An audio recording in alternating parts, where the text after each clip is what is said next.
Enseñarle latín a Juan. Vayan pues y enseñen a todas las naciones bautizándolas en el nombre del Padre y del Hijo y del Espíritu Santo, y enseñándolas a cumplir todo cuanto yo les he mandado.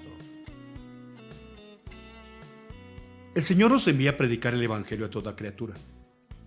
¿Es difícil o no? ¿Es posible o no es posible hacerlo? Sor Luz del Carmen, una religiosa muy estimada, recién fallecida y por la que Dios me ayudó en mi camino vocacional, nos decía a aquellos jóvenes de entonces en una charla que nos dio en el año 1984 acerca de aquello que es necesario en lo que para aquel entonces era un futuro ministerio. Ella nos decía: muchachos, para enseñar el latín a Juan se necesitan dos cosas: conocer bien el latín y conocer bien a Juan. ¿De qué sirve conocer bien el latín si ignoro que Juan no tiene las bases de la gramática? Mi querido Radio Escucha, lo anterior no debemos ignorarlo en este día en que celebramos el Domingo de la Santísima Trinidad. Para predicar el Evangelio a este mundo necesitamos conocer bien el Evangelio y conocer bien cómo está nuestro mundo, al que vamos a predicar. ¿Cómo está nuestro mundo?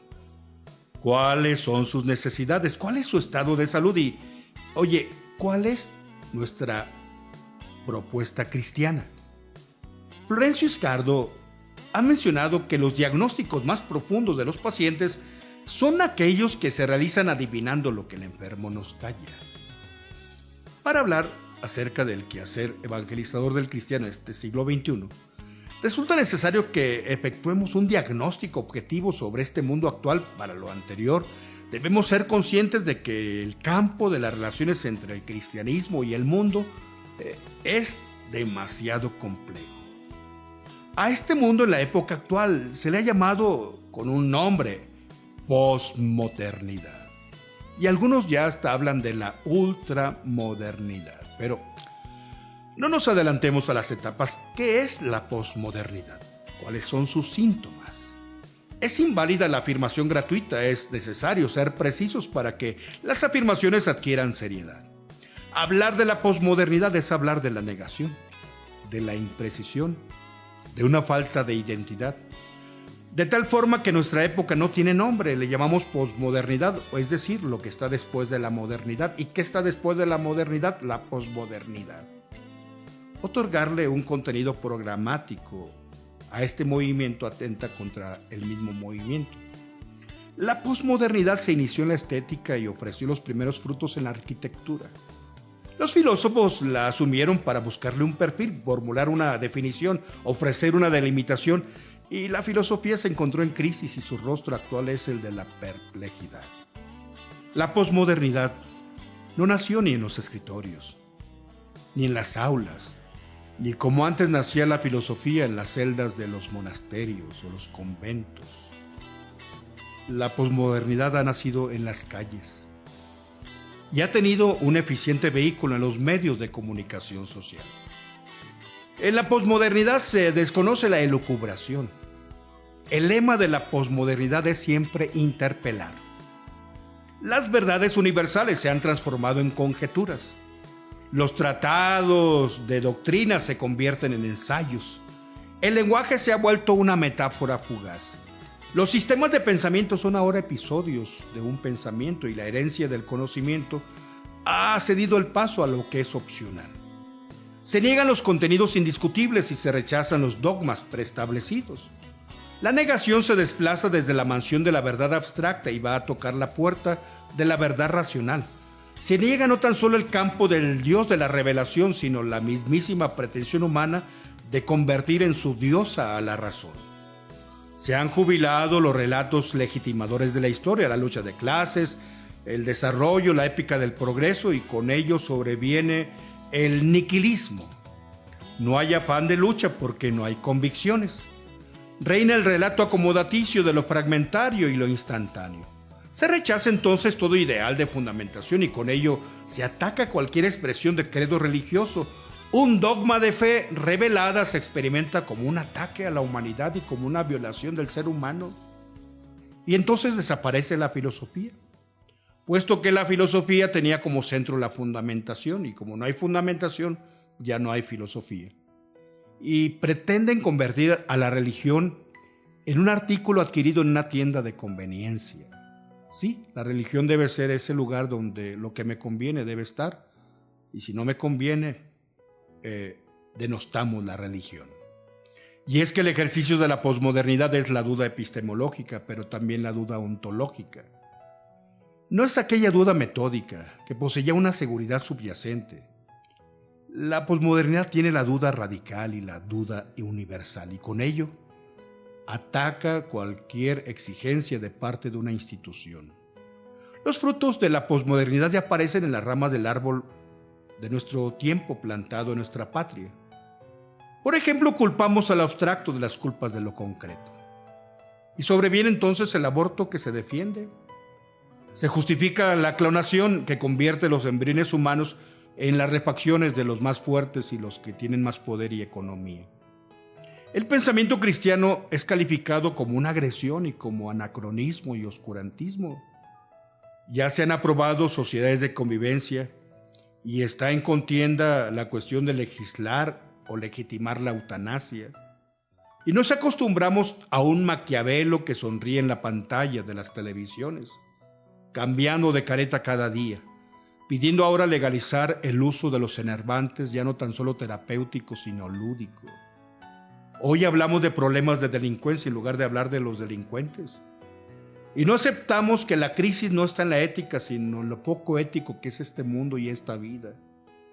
Al no llamar el problema por su nombre, hemos encontrado la solución de los problemas cambiando el nombre y entonces ya no es problema. El cristiano no se adapta al evangelio y entonces el evangelio tiene que adaptarse a la forma en que vive el cristiano, a su mal vivir. Como no se superan las pruebas, se busca alterar las pruebas. Al no vivir los ideales, cambiamos los ideales. Y así la moral se vuelve susceptible de ser modificada para adaptarla a la moralidad, fruto de cualquier mente, de cualquier persona. El hombre no ha alcanzado a comprender que ha ingresado a un callejón sin salida, y así se ha ido proyectando en repetidas ocasiones contra ese grueso e inexorable muro de su propia sinrazón, y el hombre ha sido lastimado. Imagina que en los Juegos Olímpicos hubiese existido una anarquía en las pruebas, en el método, en la ejecución, en los instrumentos, en la duración. ¿No te parece que es tiránica la Comisión Olímpica Internacional, el COI, al determinar inflexiblemente una normatividad para las pruebas que se hacen en pista o en campo? Hay dos adaptaciones posibles en las pruebas de la vida.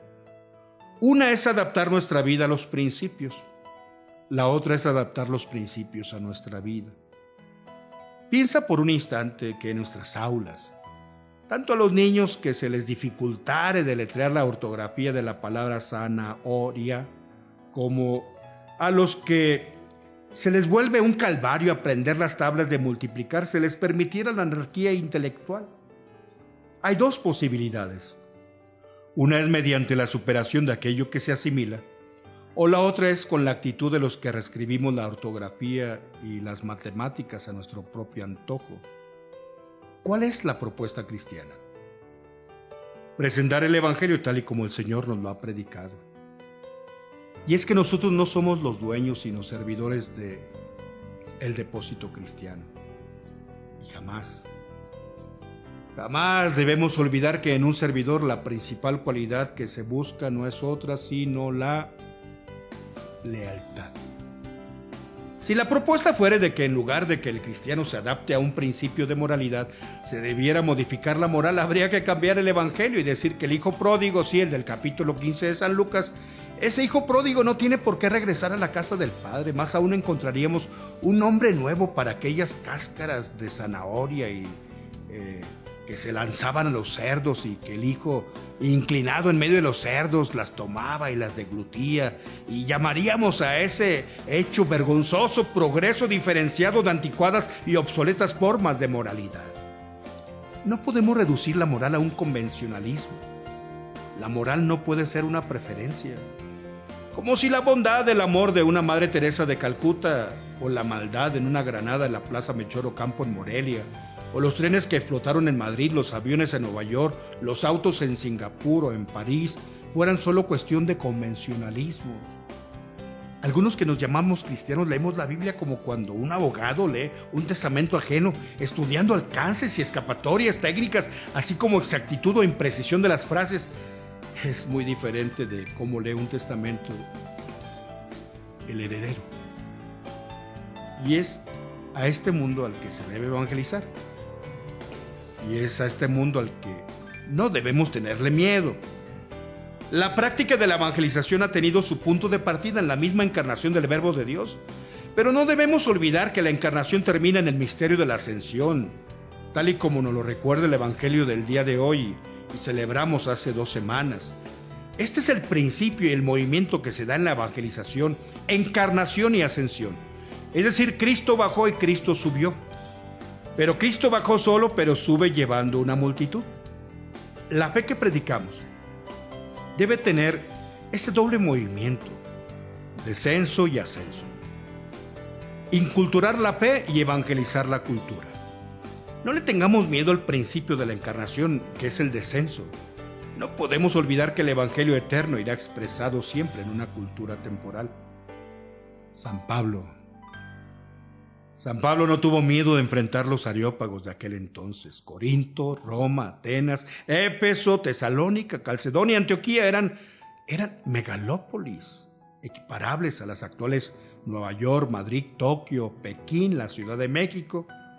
Pablo fue a esas ciudades, no tenía miedo. Nosotros debemos ir a las nuestras. Por fortuna, San Pablo comprendió que su misión consistía en llevar a los gentiles el Evangelio de Jesucristo, el mejor de los regalos que podía llevarles. Y para ello San Pablo se hizo gentil con los gentiles.